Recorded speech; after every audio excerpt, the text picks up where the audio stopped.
Welcome guys on net जरब solutionist. मैं अभिषेक कुमार झा आप लोगों के लिए लेकर के आया हूं आज एक न्यू इन्फॉर्मेशन। गाइस मैं आप लोगों को बताना चाहूँगा कि मैं एक न्यू सीरीज स्टार्ट कर रहा हूं जिसमें कि मैं आपको इंडिया के जितने भी फेलोशिप या स्कॉलरशिप प्रोग्राम्स होते हैं, स्कीम्स होती हैं, इनके बारे में मैं आप लोगों को इन्फॉर्मेशन दूंगा।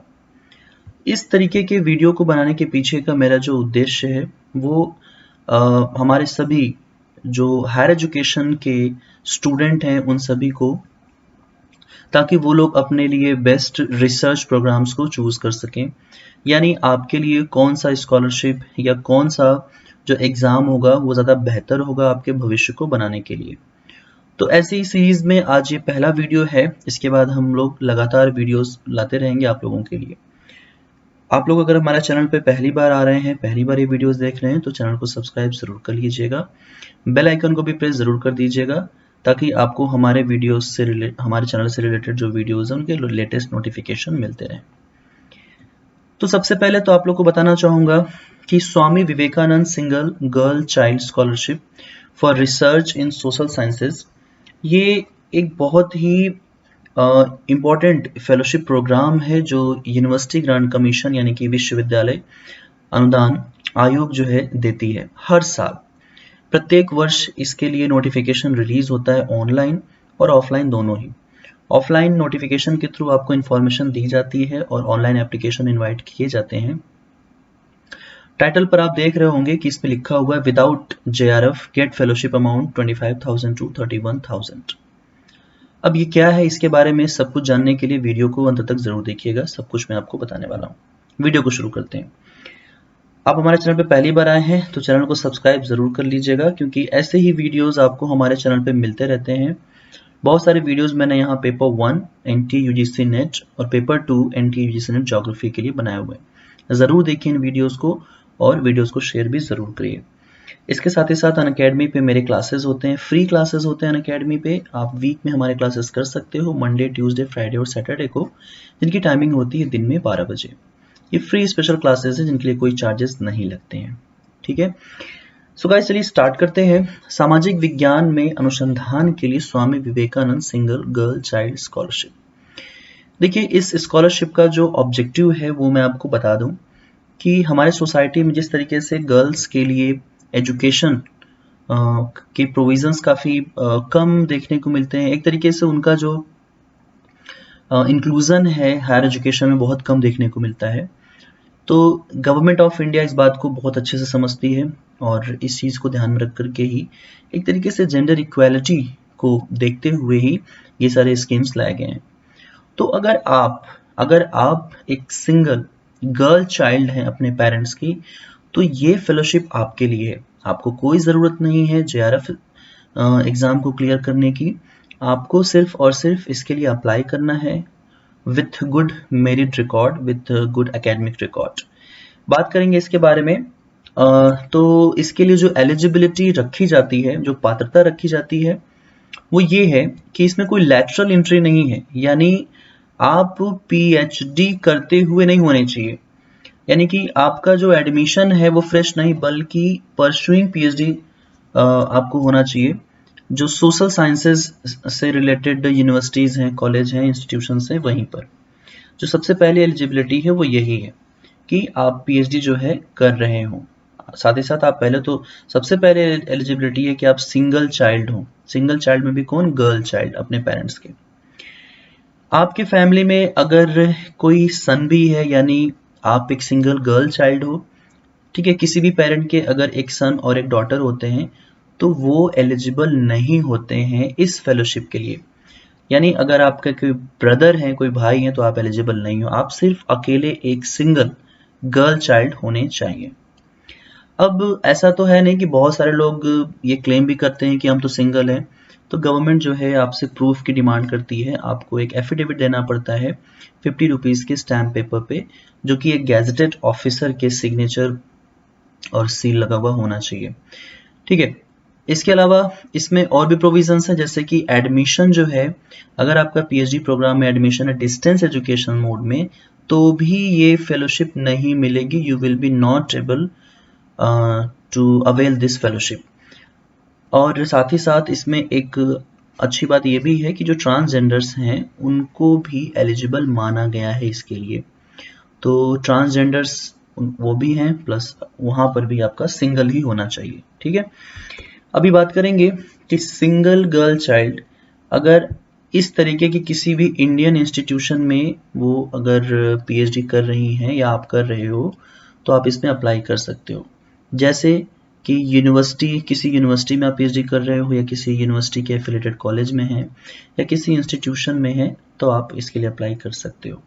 आप किसी डीम्ड यूनिवर्सिटी में हैं, ठीक है, तो भी आप अप्लाई कर सकते हो। आप किसी भी सेंट्रल यूनिवर्सिटी के स्टूडेंट हो या स्टेट गवर्नमेंट की जो यूनिवर्सिटीज़ होती हैं उनके स्टूडेंट हैं तो भी आप अप्लाई कर सकते हैं। या फिर कोई भी ऐसी इंस्टीट्यूशन जो कि नेशनल इम्पोर्टेंस की है, आप अगर वहाँ के स्टूडेंट हो, सिंगल चाइल्ड है अपने पेरेंट के, तो आप अप्लाई कर सकते हैं।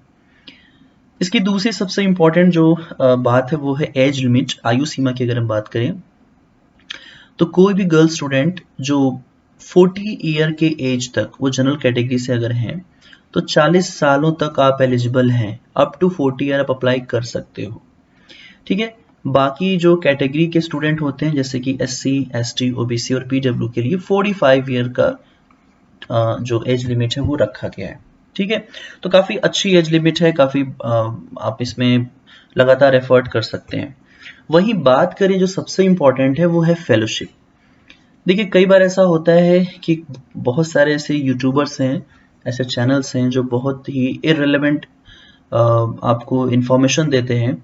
यहाँ पर मैं बताना चाहूँगा कि हर साल जो फेलोशिप स्कीम्स होती हैं, हर साल जो फेलोशिप स्कीम्स होती हैं वो रिवाइज्ड होती हैं। जो भी सेंट्रल गवर्नमेंट आपको फेलोशिप प्रोवाइड कर रहा है वो रिवाइज करता है। रिवाइज का मतलब हो गया कि वो समय समय पर आपको, आपके लिए जो भी अलाउंस हो सकते हैं वो बढ़ाए जाते हैं। ठीक है, उनको इंक्रीज किया जाता है। तो 2014 में जब फेलोशिप अमाउंट हुआ था JRF के लिए, तो वो फेलोशिप अमाउंट था 25,000 रुपीज़ थी, प्लस जो SRF थे उनके लिए 28,000 रुपीज़ रखा गया। तो विवेकानंद स्कॉलरशिप स्कीम में आपको फर्स्ट 2 ईयर के लिए 25,000 रुपीज़ जो है मिलते हैं, और you can say equivalent amount है, 2014 से मिल रहा था, अभी नया रिवाइज्ड हुआ है तो अभी 31,000 रुपीज़ मिल रहे हैं, और SRF के लिए 35,000 रुपीज़ रखे गए हैं, ये चारे वगैरह इंक्लूड करने के बाद। कंटिजेंसी भी आपको इसमें मिल रहे हैं 10,000 रुपये पर एनम मिल रहे हैं फॉर 2 ईयर के लिए। फर्स्ट 2 ईयर के लिए आपको 10,000 रुपये मिलेंगे, फिर उसके बाद रिमेनिंग के लिए आपको 20,000 रुपीज़ मिलेंगे रिमेनिंग टेन्योर के लिए। साथ ही साथ अगर आप एक PWD कैंडिडेट हैं तो आपको रीडर असिस्टेंट भी मिलता है, उसके लिए भी आपको पर मंथ 2,000 रुपीज़ मिलते हैं। और ये जो फेलोशिप अमाउंट है ये टाइम टू टाइम जो है रिवाइज्ड किए जाते रहे। एक और बात इसमें ऐड करता है UGC और कहता है कि जब आप अपनी PhD पूरी कर लेते हो इस फेलोशिप स्कीम से, तो किसी भी तरीके के जो बुक्स आपने यूज़ किए होंगे, जो जर्नल्स आपने यूज़ किए होंगे, या कोई भी अदर इक्विपमेंट्स जो आपने परचेज किए होंगे, उन सभी को after the submitting your PhD thesis, वो सारी ही चीज़ें आपको डिपार्टमेंट में सबमिट करनी पड़ती है, क्योंकि वो फिर गवर्नमेंट प्रॉपर्टी बन जाती है और वो डिपार्टमेंट की प्रॉपर्टी बन जाती है। बात करेंगे HRA की, यानी कि हाउस रेंट अलाउंस की बात करेंगे, तो देखिए बिल्कुल नॉर्मल है। जिस तरीके से जब आप PhD करते हैं तो कोई भी यूनिवर्सिटी में जब आप PhD कर रहे होते हो तो अगर आप हॉस्टलर हैं तो हॉस्टल के रहने की फीस जो है वो देती है UGC आपको, सिर्फ रहने की फीस। ठीक है, उसके अलावा आपको खाने के, इलेक्ट्रिसिटी, वाटर चार्जेस, ये सारी चीज़ें जो है एक्सक्लूड होता है, इंक्लूड नहीं होता है। ठीक है, इसके अलावा HRA आपको नहीं मिलेगा अगर आप किसी भी हॉस्टल में रह रहे हो किसी भी यूनिवर्सिटी के, तो भी आपको नहीं मिलेगा। ठीक है, ये सारी चीज़ें हैं इसमें। अभी बात करेंगे हम नेक्स्ट की टेन्योर की बात करेंगे, तो जो कार्यकाल होता है, देखिए PhD का जो कार्यकाल है, जो टेन्योर होता है, वो मिनिमम 5 ईयर के लिए माना ही जाता है। वैसे 4 ईयर के लिए भी होता है, लेकिन स्कॉलर्स 5 ईयर तक में ही इसे सबमिट करते हैं। बहुत लोग ऐसे भी जो 3 ईयर में सबमिट कर देते हैं, लेकिन इसका जो कार्यकाल है वो सिर्फ और सिर्फ 5 साल तक, यानी ये फेलोशिप आपको सिर्फ और सिर्फ 5 सालों तक ही मिलेगी। इसके बाद आप इसे एक्सटेंड नहीं करा सकते, ओनली 5 ईयर तक ही मिलेगा, नो एक्सटेंशन। ठीक है, थीसिस जैसे ही आप सबमिट करते हो आपका पीएचडी फेलोशिप भी बंद हो जाता है। तो अब बात ये उठती है कि कार्यकाल का मतलब क्या हुआ, कब से। देखिए, दो तरीके की बातें यहाँ पर आती हैं। एक तो जब आप पीएचडी ज्वाइन करते हो, ठीक है, जब आप पीएचडी ज्वाइन करते हैं और उस वक्त आपने एप्लीकेशन डाला हुआ है इस स्कीम के लिए, फिर जैसे ही इसका रिजल्ट निकलता है, इसका अवार्ड लेटर आपको मिलता है, उसी डेट से ही आपको ये फेलोशिप मिलनी शुरू हो जाती है, राइट। या इसके पहले भी आप इसे अप्लाई कर सकते हो। जैसे ही आप अप्लाई करते हैं, अगर आपको एडमिशन मिल जाता है तो आपको फेलोशिप मिलनी शुरू हो जाती है। या तो आपका एडमिशन या तो फिर इसके रिजल्ट, इन दोनों ही डेट को इसमें कंसिडर किया जाता है। प्रोसीजर की अगर बात करें कि इस स्कीम में कैसे और कब आपको अप्लाई करना है, देखिए, साल में एक बार, प्रॉबेबली नवंबर से दिसंबर के बीच में इनके एप्लीकेशन आते हैं हर साल, और जनवरी से फरवरी मंथ के बीच में इनकी कट ऑफ लिस्ट भी आती है। अभी हाल ही में एससी कैंडिडेट्स के लिए इसकी लिस्ट आई हुई है, उनके ऊपर भी मैं वीडियोस बनाऊंगा, आपको कंप्लीट इंफॉर्मेशन दूंगा। ऑनलाइन मोड में ये एप्लीकेशन इनवाइट किए जाते हैं, साल में एक बार होता है। जब भी इसका एप्लीकेशन आएगा मैं आप लोगों को अपने चैनल के थ्रू उसकी वीडियोस बना करके दे दूंगा और सारी इन्फॉर्मेशन भी बता दूंगा कि कैसे आपको अप्लाई करना है। साथ ही साथ आपको इससे रिलेटेड किसी भी तरीके की इन्फॉर्मेशन अगर लेनी है तो आप www.ugc.ac.in वेबसाइट पर जाकर के फर्दर इन्फॉर्मेशन को देख सकते हैं। सबसे इंपॉर्टेंट बात तो आती है सिलेक्शन प्रोसीजर की, यानी कि चयन प्रक्रिया की। इतनी सारी बातें हो गई, चयन कैसे होता है, सिलेक्शन कैसे होता है। देखिए, सिलेक्शन की जहां तक बात है, जितने भी नंबर ऑफ सीट्स होते हैं उसके बेसिस पे जो भी कैंडिडेट अप्लाई करेंगे, हमेशा ही देखा जाता है, चूंकि हम इंडिया में हैं तो यहाँ पे स्टूडेंट की संख्या काफ़ी ज़्यादा है, स्पेशली हायर एजुकेशन में, तो सीट्स हमेशा ही कम पड़ती हैं, स्टूडेंट की संख्या ज़्यादा होती है। जब ऐसी कंडीशन हो कि स्टूडेंट बहुत ज़्यादा होते हैं, तब आपकी जो एकेडमिक परफॉर्मेंस होता है उसको मेरिट के आधार पे फिर आपका चयन किया जाता है। यानी अगर 200 सीट है और अप्लाई करने वाले 2000 कैंडिडेट हैं, तो फिर आपका मेरिट जैसा होगा उसके अकॉर्डिंग ही आपका चयन किया जाएगा। और ये चयन कौन करता है, यूजीसी इसके लिए एक कमेटी बनाती है, और वो कमेटी जो है सिलेक्शन के लिए प्रोसीजर्स वगैरह पूरे चेक करता है और कैंडिडेट का चयन करता है। जब भी वो इस सिलेक्शन कर लेंगे, रिजल्ट आउट हो जाते हैं। रिजल्ट आउट होने के बाद फिर आपको अवार्ड लेटर वगैरह रिलीज किए जाते हैं, आप उन्हें डाउनलोड कर सकते हैं। तो जो ये फेलोशिप है, जब भी ये फेलोशिप आपकी स्टार्ट होती है और जब आप अपना थीसिस सबमिट कर देते हो, ये फेलोशिप बंद हो जाती है। फेलोशिप स्टार्ट होने के बाद आप जब थीसिस सबमिट करेंगे तभी ये बंद होगा, वो भी 5 सालों के अंदर अंदर। इतनी इन्फॉर्मेशन थी इस फेलोशिप के बारे में। और भी इससे रिलेटेड अगर कोई भी अपडेटेड न्यूज़ आता है तो मैं आप लोगों को पूरी इन्फॉर्मेशन ज़रूर दूंगा। इतना कहना चाहूँगा कि अगर आप जेआरएफ नहीं हैं और आपको चाहिए लगभग 25 से 30 हज़ार रुपये तक की फेलोशिप मंथली, तो आप इस एप्लीकेशन को ज़रूर अप्लाई करिएगा। यूजीसी के वेबसाइट पे इससे रिलेटेड क्वेरीज आएंगी तो आपको पूरी इन्फॉर्मेशन दी जाएगी। टिल देन आप ज्वाइन कर सकते हैं हमारा टेलीग्राम चैनल। टेलीग्राम चैनल की अगर हम बात करें तो यहाँ पे आपको मेरे किसी भी अपकमिंग जो क्लासेस हैं या जो भी मैं क्लासेस लेता हूँ उनकी नोटिफिकेशन आपको मिल जाती है, पीडीएफ मिल जाते हैं आपको यहाँ पे, तो ज्वाइन ज़रूर करिए। हमारे अनअकैडमी पे प्लस कोर्सेज भी चलते हैं जहाँ पर मैं कंप्लीट प्रिपरेशन करवाता हूँ। बहुत सारे ऐसे स्टूडेंट हैं जो पिछले 2 सालों में सेलेक्ट हुए हैं as a JRF in geography मेरे कोर्सेज से, और ये कोर्सेज आपको बहुत ही ब्रीफ में और बहुत ही सटीक कंटेंट मटेरियल में आपको प्रोवाइड करता हूँ, जिससे कि आपको काफ़ी कम समय में इफेक्टिवली आप अपने सिलेबस को तैयार कर सकें।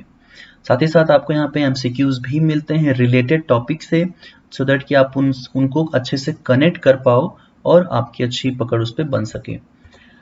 अनअकैडमी पे फ्री मॉक टेस्ट भी होते हैं, आप इन्हें ज़रूर दीजिए अनअकैडमी के प्लेटफॉर्म पे जाकर के। आप अनअकैडमी सब्सक्रिप्शन अगर लेना चाहते हैं तो सब्सक्रिप्शन लेते वक्त जो है आप 1 मंथ से लेकर के 24 मंथ तक के प्लान अवेलेबल हैं। अगर आप मास्टर्स के स्टूडेंट हैं तो मास्टर्स के स्टूडेंट्स के लिए 24 मंथ और 12 मंथ के प्लान ही बेस्ट हैं, क्योंकि इससे आपके एग्ज़ाम की भी तैयारी होती है और साथ ही साथ आप अपने एकेडमिक के ऊपर भी फोकस कर सकते हैं। So during subscription